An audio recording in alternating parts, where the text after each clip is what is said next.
This is going to be a quick video on a paper 1 style question. So this concerns using trigonometry and a bit of outside knowledge on areas of a kite. So this is extracted from November 2014, and it's a question 2 from that paper. You have 4 points, so they're giving you coordinates that define the vertices of a kite, and it's only 2 parts. One is to find the distance from B to D, so it's this distance, straight distance here, and then the distance between points A. It's telling you to calculate the area of the whole kite, and they've given you the distance from A to C, so we're going to deal with that later. But for now, to calculate the distance from B to D, you're going to have to use a formula from your data booklet. You can use different methods, but this is the most useful one. So in the prior knowledge section, you're going to see that the distance between 2 points in a coordinate is given as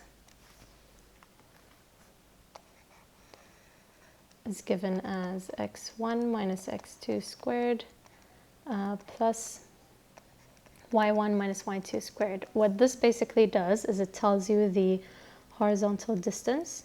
So you can immediately see that the horizontal distance is 2, 4, 6, 8. So the horizontal distance in here is 8, and so this will be 8 squared, and the vertical distance is 4. So you are moving from this is 1, 2, 3, 4, so that's 4 distance.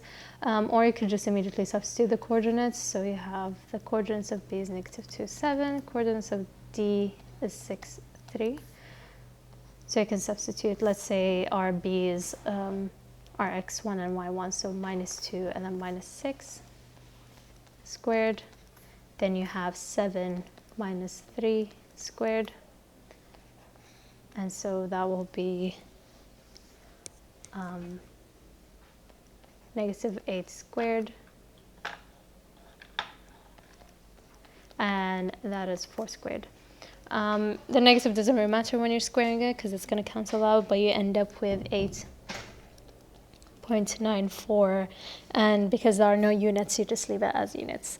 This is also 4 square root of 5, so you are allowed to use that as a solution if you want to, or square root of 8, that's another solution. So you can leave it in surds if you want to.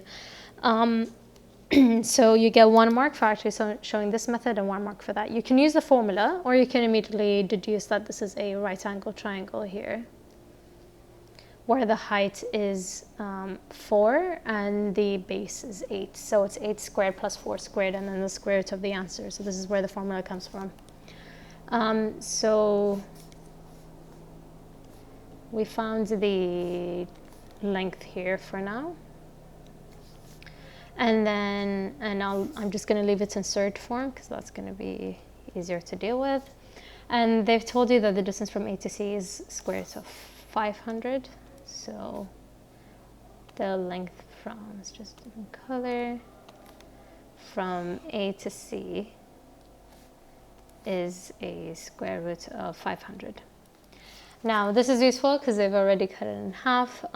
You can use the formula for the area of a kite, which will be half of the square root of 500 multiplied by 4 square root of 5, but you need to show that you actually acknowledge the area of a kite. If you don't know this, then you could just see that this actually cuts your shape in half. And you end up with this triangle, and you end up with another triangle here. And the base of both of them, so if I'll just take one of them. I'll just take this triangle. I'll just rotate it just to make it easier.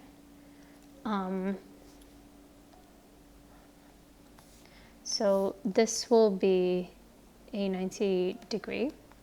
This base is actually this long length, which is square root of 500. And the height, which is